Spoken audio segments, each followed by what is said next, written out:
우리가 지금 이제 창세기에 12장부터 50장 속에서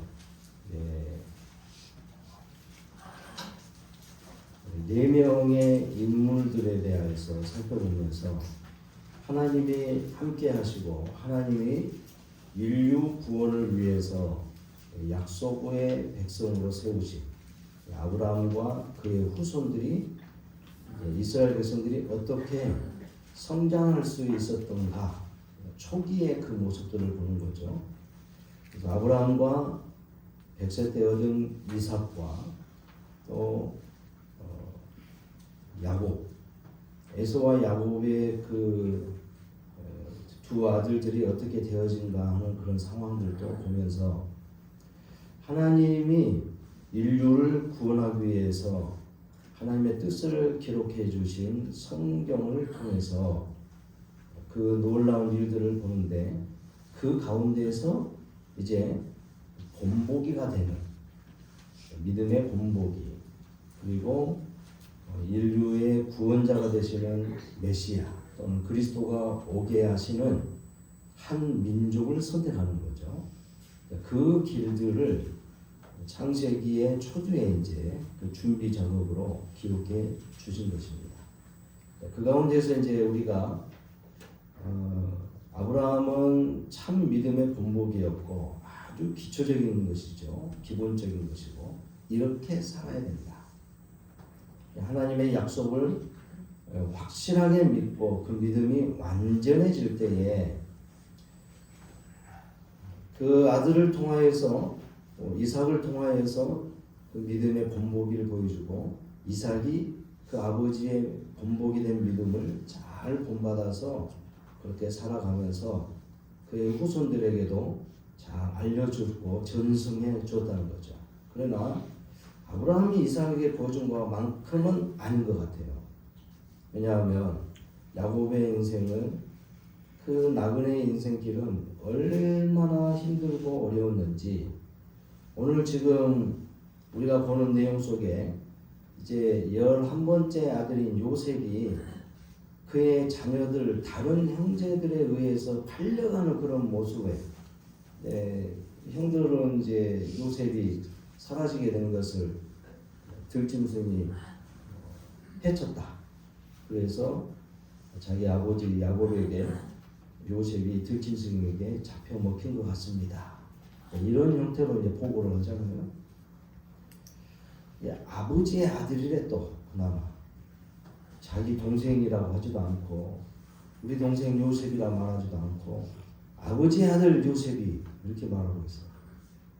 되게 형들이 요셉을 미워했는가 본데 형제들 간에 그렇게 썩 좋은 관계도 아닌 것 같고 그의 어머니들의 싸움 때문에 그랬는지도 모르겠습니다만은 어쨌든 야곱의 인생은 자녀들에게까지라도 굉장히 힘들고 어려운 고난과 시련의 역경의 시대를 살았다는 것입니다. 그래서 요셉까지의 그 인물들의 이야기를 창세기 12장부터 50장까지의 설명 속에서 하나님의 뜻이 어떻게 전개되는가를 살펴보는 것이죠. 우리가 이제 읽은 요셉에 대한 내용, 요셉이 그의 아버지에게 심히 사랑을 받았던 것, 그로 인해서 형제들에게 죄가 없음에도 불구하고 시기와 질투 속에서 미움을 받아서 심지어는 죽이려고 하는 상황에서 어떻게 살아나게 해가지고 이제 이스마엘의 그 상인들에게 팔려가게 되고 그래서 그 팔려간 상황이 그리고 그가 팔려가서 외국에 이집트의 그 친위대장의 그 가정에서 노예로 또 다시 팔려서 거기서 일을 하게 되고 거기서 일을 하다가도 생활하다가도 아무런 죄도 없는데 또 모함을 받아가지고 보디발의 아내에게서 모함을 받아서 감옥에 갇히게 되고, 또 그 감옥에서 이제 만난 바로 그 나라의 황제죠. 황제의 아래에서 가장 친근한 곳에서 일을 하는 황관장 두 사람, 술 맡은 관원장과 또 떡 맡은 관원장이라, 이 두 사람을, 그들도 이제 무슨 죄를 지었는지 모르지만 한 감옥에 갇히게 되죠. 그래서 그 감옥에서 두 사람의 꿈을 해석해 주므로 한 사람은 살아나고 한 사람은 죽게 되고, 또 거기에서 감옥에서 있는 동안에 바로가, 그 나라의 황제, 이집트의 황제 바로가 꿈을 꾸는데 두 개의 꿈을 꾸죠. 그 꿈을 해석하는 사람이 없어가지고 꿈 해석을 받은 감옥에서 있었던 술 맡은 관원장이 요셉이 그때서야 기억이 나서 요셉을 청구했더니 요셉이 바로의 꿈을 해석해 줍니다.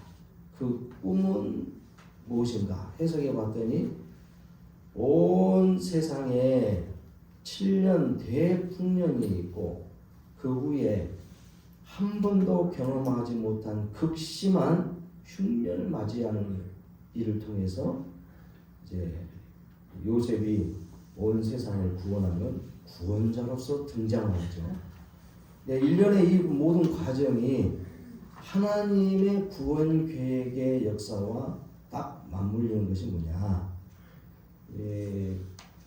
서양의 철학자 중에 한 사람이고 문학가인 파스칼이라는 사람이 자기가 쓴 팡세라는 소설 속에 나오는 이야기 가운데 이 요셉의 이야기가 무슨 이야기냐? 그러니까 예수 그리스도를 묘사하고 있다, 이렇게 말합니다.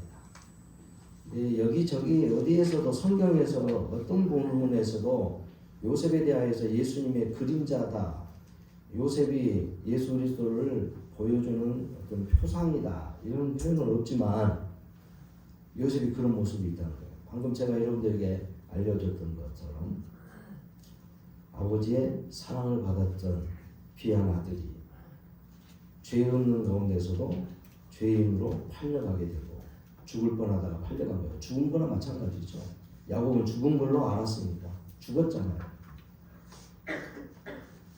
그래서 그가 팔려갔지만 그가 팔려간 일로 인하여서 온 세상을 구원하는 놀라운 일을 하게 되죠. 세상을 구원하는 구원자. 그러니까 예수님이 십자가에서 죽으셨지만 세상을 구원하는 구원자로서 죽었다, 이걸 지금 묘사해 주고 있다는 거죠. 하나님의 뜻이 요셉의 인생을 통해서 보여주고 있다는 것입니다. 그리고 나중에 이제 수요일 날 저녁에 이제 볼 이야기입니다만 미리서 이제 그것까지 살펴본다면 요셉이 세상을 구원함으로 야곱과 그의 가족들도 이제 극심한 기근이 2년째 되었을 무렵에 양식을 구하러 이집트에 왔다가 요셉의 그 행정 정책 때문에 그들도 구원의 그 반열에 들어설 수 있는, 또한 온 세상 사람들이 그 반열에 들어설 수 있는 놀라운 은혜를 입게 되는 거죠. 그리고 야곱이 자기 아들이 죽은 줄로만 알았는데 살아났다 한 말이에요. 그리고 그 아들을 만나서 온 가족이 상봉하게 되는 그런 큰 업된 일을 보게 되죠.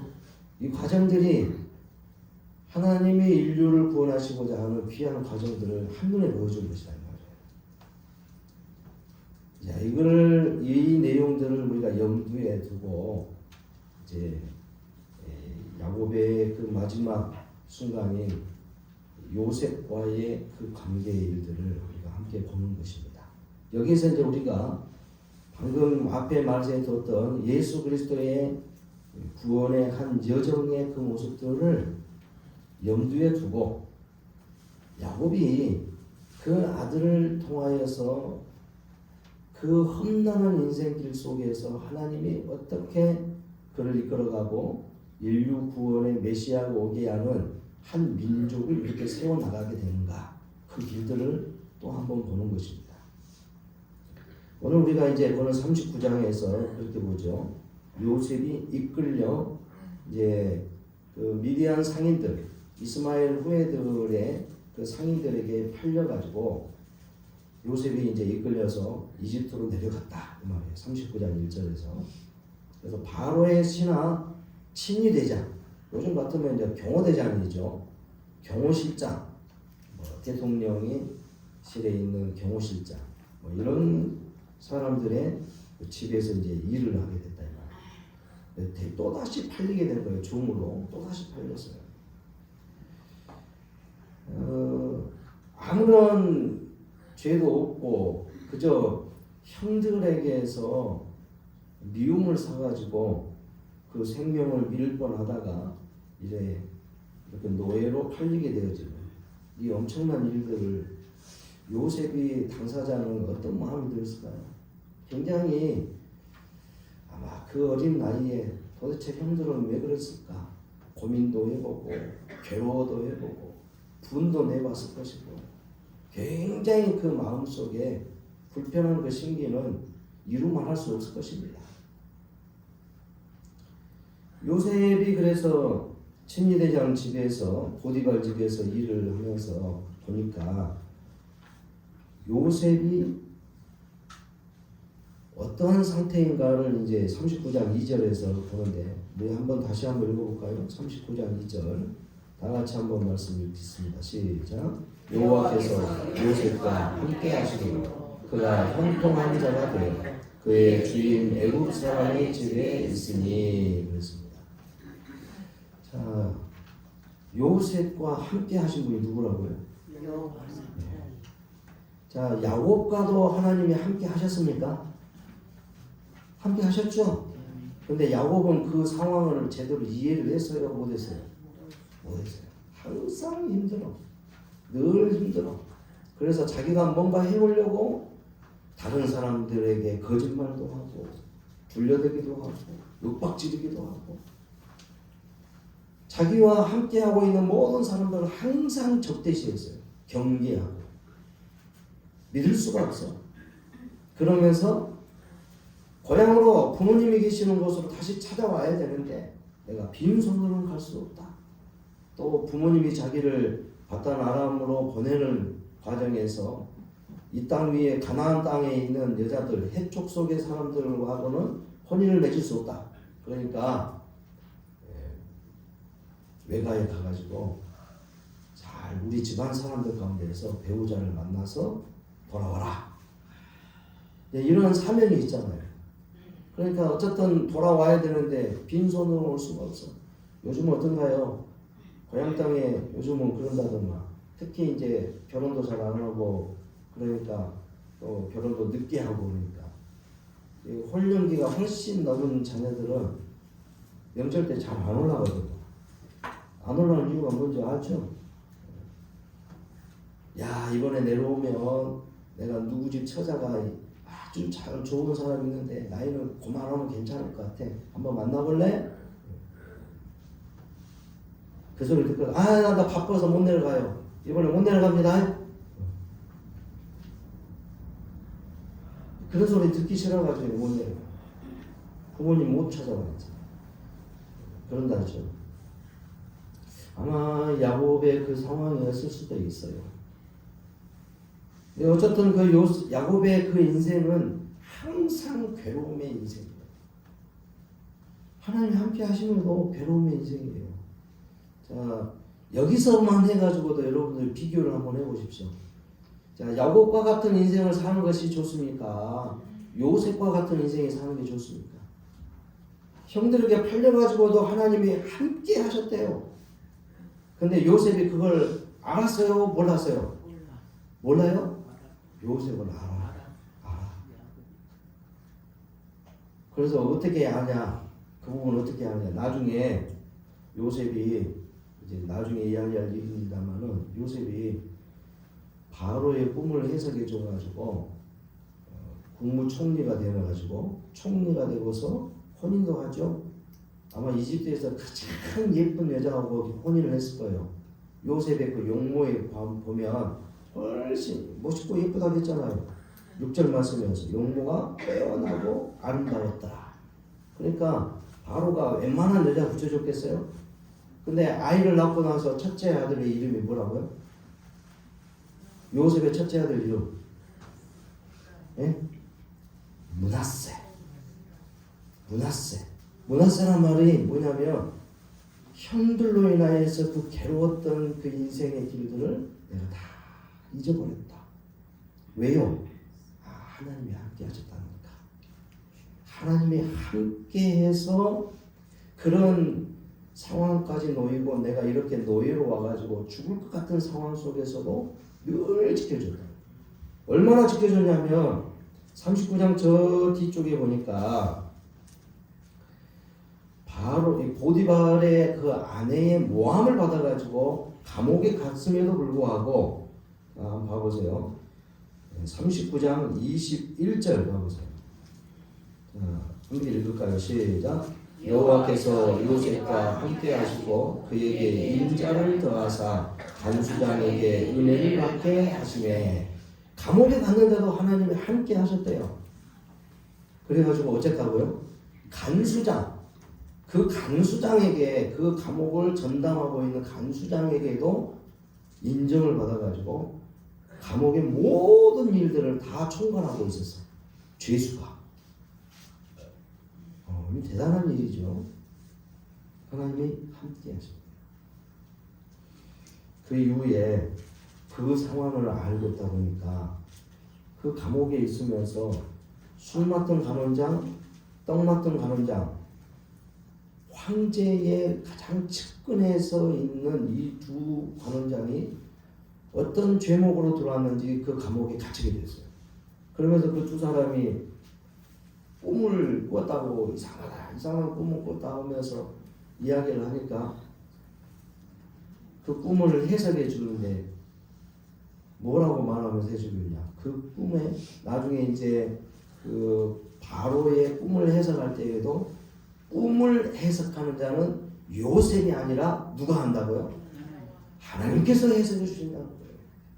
그러니까 요셉은 이미 하나님이 자기와 함께 하고 있다는 것을 알고 있다는 거죠. 우리는 예수 그리스도를 구주로 믿어서 영원한 주님의 나라, 생명이 있는 나라를 향해 전진하고 있습니다. 그리스도 예수를 통해서 그 천국에 들어갈 수 있다는 확신이 여러분 안에 있죠? 어째 한 5분 정도밖에 대답 안 하시네. 예수 그리스도를 인해서 영생을 얻게 됐다는 확신이 있습니까?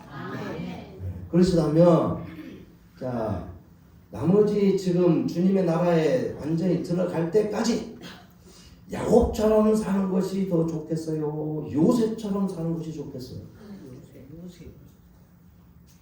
말 하나 많아. 그렇죠? 요셉처럼 살았으면 좋겠어. 그러면은 어떻게 해야 되는가요? 요셉처럼 살려면 어떻게 해야 돼? 야곱처럼 내가 해보겠다 하고 끝까지 고집을 부리고 자기가 해보겠다고 자기 머리 쓰고 자기 고집 부리고 자기 생활에서 그 패턴에서 떠나지 않고 야곱 뒤꿈치 잡고 있는 자, 사기꾼, 남을 속이는 자, 그런 사람의 이름처럼 살아야 되겠냐 이 말이에요. 이왕이면 이제 주님 나라가 천국 가게 되니까 이왕이면 이 땅에서도 하나님이 함께 해주시는 그것을 제대로 깨닫고 내가 형들에 의해서 이렇게 팔려왔고 타국 땅에 와서 노예로 생활하고 있고 다른 사람의 말을 들어가면서 열심히 일해야 되고 내 생명을 저 사람이 주관해도 매를 때리면 때리고 맞고 나 밥 안 주면 굶어야 되고 감옥에 가둬버리면 감옥에 갇혀야 되고 죄도 안 지었는데 그냥 죄인이라고 치부해가지고 감옥에 가두니까 그런 거 없다 하고 옆집에서 누가 기분 나쁘다고 뭐라고 가지고 해코지하고 그래도 그럼 하고 다 하고 지내느니 왜 그런가요? 왜 그래? 왜 그래요? 하나님 함께 하시니까 모든 것에 대해서 체념이 아니라 내 마음에 근심 걱정이 없고 분노가 일어나지도 않고 화낼 필요도 없고 어떤 일에 대해서 대항할 필요도 없다. 하나님 함께 하시니까. 나중에 형들을 만나가지고 뭐라 그러던가요? 형들이 나를 팔았다고 해서 두려워하지 마십시오. 그것 때문에 죄책감 갖지 마십시오. 하나님이 어쨌다고요? 나를 미리 당신들을 구원하기 위해서 이 세상을 구원하기 위해서 나를 미리 이곳에 보낸 것이다. 하나님이 함께 하신 일이었다 이 말이에요. 이런 믿음의 사람들 되시길 바랍니다. 그래서요, 요셉은 아마도 처음부터서 이것을 알았는지도 몰라요. 야곱의 무릎 위에서 그 모든 사랑을 받아가면서 야곱이, 전에도 말씀드렸죠. 야곱이 그 요셉에게 하나님에 대한 이야기, 자신의 인생 가운데서도 그렇게 하나님이 함께 하셨다는 그런 인생의 일들을 늘 토로하고 살았을 것이 아니겠냐 이 말이죠. 야곱이 이 베델에 와가지고 엘베델이라는 하나님의 집에 계시는 하나님, 그러니까 이 집은 하나님의 집이다 이 말이에요. 처음에 그 가나안을 떠날 때에 베델 그랬잖아요. 하나님을 만나서 하나님이 여기 계시구나. 하나님의 집이다. 근데 돌아와서 보니까 하나님이 여기 계셨는데 그동안 계속 하나님이 함께 하지 않은 줄 알았다 이 말이에요. 근데 하나님이 여기 계셨구나. 하나님이 함께 계셨구나. 이것은 이제 제대로 이제 깨달은 거예요. 근데 그 모든 과정 속에서 야곱의 인생이 얼마나 힘든 과정이었습니까? 그런데 완전히 정반대의 모습으로 그러한 상황들을 들었을지도 모르는데 요셉은 모든 상황 속에서 하나님의 인도하심의 그 섭리의 은혜 속에서 늘 이끌림 받으면서 살았다는 거예요. 내가 하나님과 함께 하는 것이 아니라 하나님이 나와 함께 하시는 거예요. 아멘. 우리가 착각하면 안 돼요. 우리 신앙을. 주일마다 이렇게 오니까 내가 하나님 앞에 나왔습니다. 이걸로 도장 딱 찍고 눈도장 찍고 가는 것으로 끝나는 게 아니에요. 그러니까 이번 한 주간 동안 복되게 해주셔야 돼요. 그게 아니에요. 매일매일 하나님과 함께하는 그 은혜의 삶을 누려야 돼 우리는. 아멘. 그렇지 않으면 힘들다는 거예요. 야곱의 인생을 보시면 알잖아요. 항상 힘들어.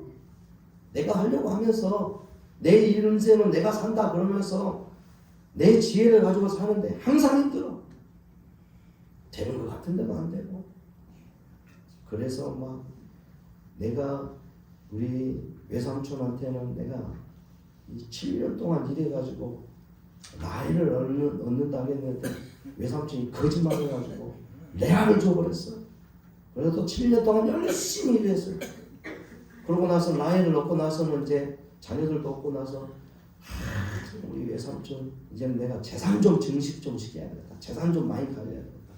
그러면서 자기 외삼촌하고 거래를 딱 하고 나서 결정 짓고 나서 뭐라 그럽니까? 하는 행동이 뭡니까? 신풍나무, 버드나무, 또 살구나무 가지를 꺾어다가 그걸 껍데기 벗겨가지고 물 마시고 있는 양들이 막 거기에서 사랑을 나눌 때에 얘가 이것도 좀 봐라. 그래가지고 얼룩무늬 좀 놔라. 그게 무슨 신통한 방법이냐 이 말이에요. 가진 술책을 다 써가는 거예요. 양들이 그렇게 가지고 전박이 검은 거 그런 거 났을까요? 희한한 사람이에요. 아무튼 우리가 그런 희한한 사람이 되면 안 돼요. 여러분 안에 하나님이 함께해 주심의 은혜를 온전히 누리시기를 바랍니다. 그래서 요셉이 가는 곳마다 보디발의 집에서뿐만이 아니라 감옥에서도 그렇고 또 그가 만난 사람들을 통해서도 그렇고 바로 앞에 가서도 그렇고 나중에 형제들을 만나고 아버지를 만나는 과정에서도 요셉 때문에 잘못됐다는 사람들이 있습니까? 요셉 때문에 다 잘돼. 요셉이 있어서 다 잘 되는 거예요. 요셉하고 함께 있으면 복된 거예요. 그 말은 무슨 말이에요? 하나님과 함께 붙어 있어야 돼요.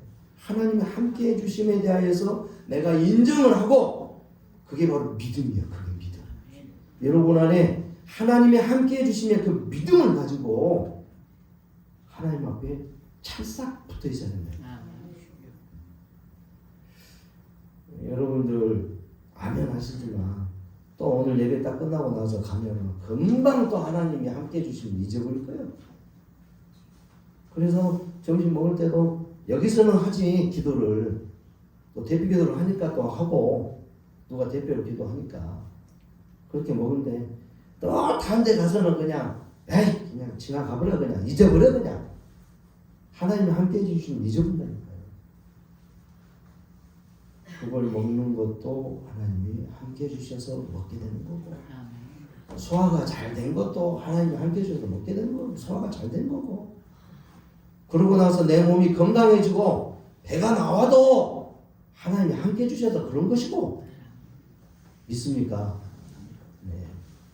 그런 믿음이라는 것이 내게 향해서 하나님이 함께 해주신다는 그 인식 이거 없으면 믿음이 생기지 않는 거예요.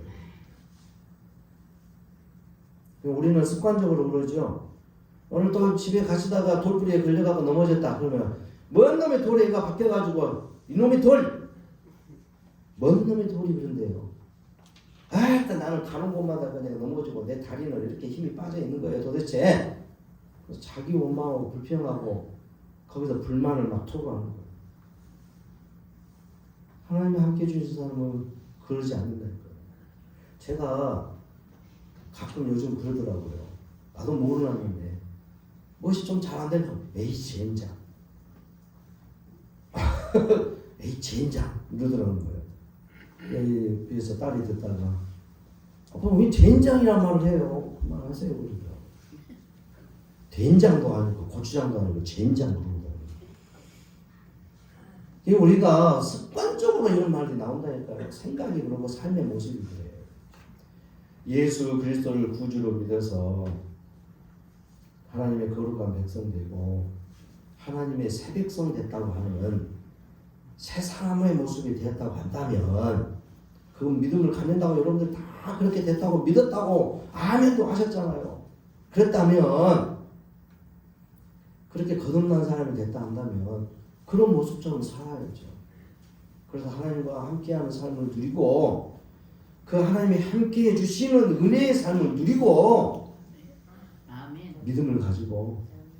믿음을 가지고 내 삶의 모습이 변화된 모습이 나와야 된다 이 말이에요. 자, 어떤 변화된 모습일까요? 한 예가 39장의 중반 부분에서 나오죠. 보디발 집에서 열심히 일하고 그 용모가 어쩐다고요? 빼어나고 아름다웠더라. 그랬더니 보디발의 아내가 눈이 뒤집혔어. 자기 남편 안 보고 아마도 자기 남편이 황제를 옆에서 보좌하고 다닌다 보니까 경호대장이니까 오죽이나 바빴겠어요? 집에 잘 안 들어와. 그러니까 남편이 그리운 남편은 들어오지도 않고 우리 집에 열심히 일하는 저 젊은 총각이 하나 있네. 그러니까 어디로 눈이 자꾸 돌아가는 거예요. 에이, 사랑한다고 해놓고는 내 남편은 코빼기도 보기 힘들고 그러니까 그 집에서 열심히 자고 멋있는 총각한테 눈이 뒤집혀가지고 날마다 야, 나 좀 만나자, 나 좀 사귀자 그걸 꼬시는 거 아니야 지금. 근데 요셉이 어쩌던가요? 하나님의 함께 해주심의 은혜를 안 요셉은 그 모든 것 가운데서 하나님이 허락하지 않는 거라는 거예요. 그게. 자, 이 집안의 주인인 보디발이 내게 이 집안의 모든 것을 다 맡겨놨지만 내가 알아서 잘 한다고 다 맡겨놨지만 당신 하나만은 절대로 함부로 할 수 없습니다. 손을 댈 수 없습니다. 당신은 보디발의 내 주인님의 부인이잖아요. 어떻게 내가 그 일을 할 수 있습니까? 하면서 그 부인과 보디발의 아내와 같이 있는 것도 안 했다 이 말이에요. 그러니까 하나님이 싫어하는 일은, 하나님이 기뻐하지 않는 일은 함께 하지도 않는다 이 말이에요. 여러분들은 어떠신가요? 우리 생활 한번 되돌아봐 보세요. 하나님이 함께 하시는 백성들에게는 하나님이 어쩔 때는 인상을 쓸 때가 있어요. 그거 아세요? 하나님이 어쩔 때는 인상을 찌푸린다니까요. 우리 보고. 너 내 아들의 피값으로 너를 건져들었더니만 너는 왜 그래? 왜 또 그 죄 가운데 서 있고 왜 또 죄의 일에 대해서 참여하느냐? 왜 죄의 일이 있는 그곳에 같이 있느냐? 이 말이에요. 죄된 일들이 어떤 것일까요? 율법을 통해서 우리에게 늘 말씀하셨죠. 가장 중요한 것. 참 하나님을 섬겨야 될 사람들이, 하나님을 의지해야 될 사람들이 하나님이 아닌 다른 것들, 이것이 신이다, 이것이 더 힘이 있다, 이것이 더 능력이 있다. 돈 없으면 어떻게 살아? 돈 벌어야지. 내가 먹고 살려면 돈 벌어야지.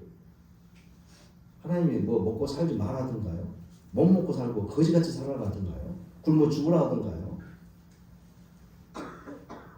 하나님을 알고 잘 섬기면, 하나님이 함께 해주시는 은혜 가운데서 삶을 누리면 우리의 삶에 먹고 사는 거, 뭐 사용하는 거, 옷 입는 거, 집, 자동차, 그거 아무것도 아니라는 거예요. 그냥 그건 따라오는 거거든요. 믿습니까? 믿습니까? 확실히 믿으세요. 그런다면 여러분들의 생활을 하나님께서 기뻐하시는 모습으로, 하나님이 기뻐하지 않는 일에는 떠나세요. 단호하게 그 일들을 제거하세요. 그게 하나님이 함께 해주신 이 사람들의 삶의 모습입니다. 그렇게 되면요, 처음에는 주변의 사람들이 넌 왜 그러냐? 그럴 거예요. 제가 그런 이야기를 한번 한 적 있죠. 지금은 이제 그분들이 조금 모르겠어요. 상황이 어떻게 변했는지. 예전에 사역했던 교회에서 어떤 이제 두 집사님들이, 부부 집사가 남편이 이제 어떤 정치 일에 같이 했다가 이제 그 일이 이제 다 끝났어요. 젊은 나이에, 40대 중반인 이 나이에 앞날이 찰창하잖아요. 근데 직업도 없고, 정치 일선에서 이제 그 일하는 분을 옆에서 보좌받는 일을 하다가, 그분이 이제 나이 들어가지고 다 정계에 은퇴해버리고 나니까 일자리가 없는 거예요. 일할 데가 없는 거예요. 그래서 뭘 해야 될지 몰라가지고 멘붕 상태. 그러면서 우울증에 걸려가지고 한동안 괴로워하는 중에 이분들이 이제 교회에서 제자 훈련을 받으면서 하나님을 제대로 만났어요. 그래가지고 부인이 아주 잘 나가는 식당 주인이거든요. 식당을 경영해. 송정동에서 유명한, 광성구 송정동에서 유명한 그 떡갈비집을 운영해요. 근데 주일날 다 문 열거든요. 관광객도 오고 그러니까. 그래서 제자 훈련 받으면서 한번 해보세요. 하나님 앞에 온전한 11조를 드리며 그 일하는 일들을 주일 아니면 온전히 하나님 앞에 바쳐보십시오. 그래가지고 결단하고 문을 딱 닫고 나서 그들이 매출을 다시 한번 확인하고, 한 달 동안 매출을 주일날 문 닫고 나서 그랬더니 훨씬 많아. 주일날 문 열 때마다 훨씬 많아요. 당연한 거죠. 그것은 놀랄 일도 아니에요. 당연한 거예요. 그런데 주일날 문 닫았다고 한 달 내내 욕 먹었어요. 옆에 사람들한테. 젊은 사람들이 돈 좀 벌었는가 보네. 뭐 한다고 저 문 닫아가지고 우리 옆에 사람까지 그냥 옆에 있는 장사 제대로 못하게 만든다고. 일요일날 문 닫는 줄 알고 손님들 안 와버릴 거 아니냐고. 별 소리를 다 들었어요. 근데 꿋꿋이 참고 그렇게 몇 년을 해왔어요. 언제 다시 바꿔졌는지 모르겠습니다만 또 믿음이 약해져가지고 다시 주인을 장사하더라고요. 그래가지고 가까운 옆에 있는 교회로 나가시더만. 여러분, 하나님이 함께 해주시면요, 우리 생활의 일들을 먹고 사는 거 아무것도 아니에요.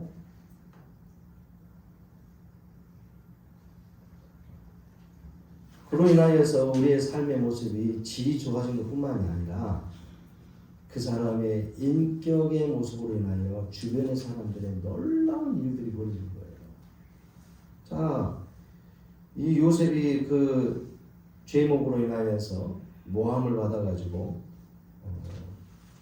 감옥에 갇히게 되었을 때에 그 감옥에서도 하나님이 함께 하심으로 요셉으로 인하여서 그 간수장이 얼마나 덕을 많이 봅니까? 자기가 해야 될 일들을 이 죄수가 다 해주고 있었어요. 그러다 보니까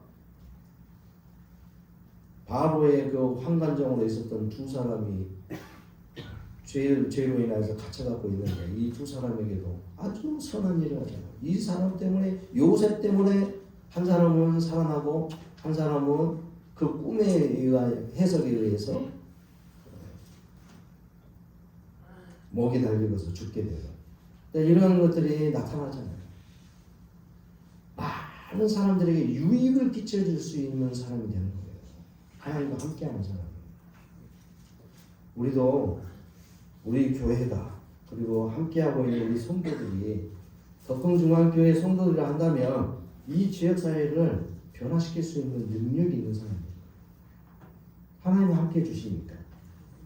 안 된다고요? 될 수 있다는 겁니다. 여러분들의 말씀이지만 40년 전에 이 교회를 하나님께서 세우실 때에 덕흥중앙교회를 세우실 때에 하나님의 목적이었어요. 목적. 물론 그때에 어느 정도 이제 신앙이 세워지고 여기에서 성장했던 사람들은 다른 곳으로 가서도 열심히 잘 하고 있지만 중간에 어떤 이유에서인지 모르지만 많은 젊은이들이 우리 믿음의 후배들이 믿음을 버리고 하나님을 섬기는 하나님의 함께 하심의 은혜의 삶에서 다 떠나버렸잖아요. 많이 떠났어요 지금. 여러분 여기에 대해서 어떻게 생각하실까요? 하나님은 이것에 대해서 굉장히 가슴 아파하실 거예요. 우리는 이것에 대해서 더 심사숙고하면서 이제는 우리에게 맡겨진 이 사명을 다시 한번 굳게 세워서 이 사명감을 완수해야 될 겁니다. 나 때문에 간 것이 아니겠는가? 우리 때문에 언제나 신앙생활 제대로 못하고 있지 않는가? 우리가 그 사람들을 내쫓는 것이 아닌가? 믿음을 다시 세우고 그리고 여기 남아있는 사람들 향하여서도 우리는 더 열심히 복음을 전하면서 하나님의 놀라운 은혜의 역사들을 펼쳐 나가야 될 것입니다. 그래서 교회 때문에 덕흥중앙교회 때문에 하나님의 거룩한 백성인 여러분들 때문에 이웃이 잘 되고 여러분의 가정이 잘 되고 여러분의 자녀들이 잘 되고 뭐 또는 단편적인 면에서도 그렇죠. 여러분들이 기도했으니까 하고 있으니까 여러분의 자녀들이 지금 그래도 그 정도로 있는 거예요. 여러분들이 기도하는 것도 없었으면 여러분 자녀들 지금 어떻게 됐을 거예요? 여러분의 가족들 여러분들의 기도의 덕택이라는 것이죠. 이런 자긍심도 우리는 가져야 돼. 이것도 믿음인 겁니다. 결국은 요셉이 바로의 꿈을 해석해 줌으로 인해서 온 세상을 구원할 놀라운 하나님의 계획들을 이루어가는 풍성한 능력도 발휘하게 되는 것이죠. 이후에 이런 과정들이 결국은 요셉에게 하나님이 함께 해주심의 그 은혜의 삶으로 인해서 나타난 일이라는 것입니다. 그 환관장이 이야기하는 중에 바로가 이 꿈을 해석할 사람을 찾을 때에 다들 누가 있을까 하고 고민하고 또 찾아보는데 아무도 없어가지고 있을 때에 자 감옥에서 요셉이 꿈 해몽을 해줘가지고 해석을 해줘서 노임을 받아가지고 복귀한 이 술 맡은 관원장이 깜빡 잊고 있었죠. 깜빡 잊고 있었어요. 여러분들 이렇게 우리가 예배를 드리고 여기서 아멘하고 갔어도 깜빡 잊어볼 수 있어. 여러분 연세하다고 그러고 저도 자꾸 잊어요. 가끔 가다 잊어. 오늘 오다가도 신가동까지 다 모시고 와가지고 김정희 권사님 댁 앞에서 깜빡 그리고 기다리고 있었어. 잊어버리고. 우리 김정희 권사님이 이번 달부터서 주일 점심 식사 준비한다고 먼저 올라와 계시는데 빵빵 해놓고 기다리고 있어. 옆에서 이병창 집사님 보시더라. 우리 이병창 집사님 벌써 봐요. 기억하고 있잖아. 김정희 권사님 식사 준비하러 올라가신 거 아니요? 그러더라고. 아 그렇네요. 그럼 올라갔어요. 가끔 그럴 수도 있어요. 그게 심해지면 이제 문제가 되겠다 하겠지만은 그럴 수 있는 거예요. 여러분 연세가 또 드셔서 안 그러겠어요? 그래서 여러분도 그렇게 이야기하시더만 나는 듣고도 맨날 잊어본단 말이요. 자꾸 그러시더만. 그래도 어쩌라고요? 반복해서 읽고 반복해서 묵상을 하고 반복하면 기억에 남아있어요. 하나님 그걸 원하시는 겁니다.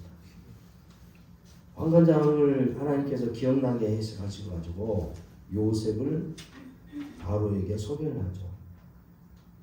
그래서 요셉이 총리가 되는 이집트의 총리가 되는 놀라운 일을 하죠. 그로 인하여서 자기의 가족뿐만이 아니라 그래서 하나님의 구원 계획을 이루시는 아브라함에게 말씀하셨던 네 후손이 400년 동안 타향살이 하다가 돌아올 것이다 그랬어요. 그 말씀을 성취하는 놀라운 일들을 하나님의 섭리의 과정 속에서 이루어가는 것이죠. 요셉이 뭐 그걸 성견지명을 알고 있었겠어요? 하나님의 함께 해주심의 은혜를 통해서 알게 된 거예요. 나중에 이제 가족들을 만나면서 형님들에게 그 말씀을 했죠. 아까 말씀드린 것처럼 형님들 나를 여기다 팔았다고 해서 죄책감 갖지 마세요. 하나님이 나를 먼저 보내시더라. 우리 가족들을 살리시려고. 여러분 때문에 이 지역사회가 살고 여러분 때문에 여러분의 가정이 살고 후손들이 살아나는 여러분 때문에 덕금중앙교회 때문에 이 주변에 풍성한 은혜의 역사가 나타나는 놀라운 은혜가 우리 가운데 있어지기를 주의 이름으로 축복합니다. 아멘.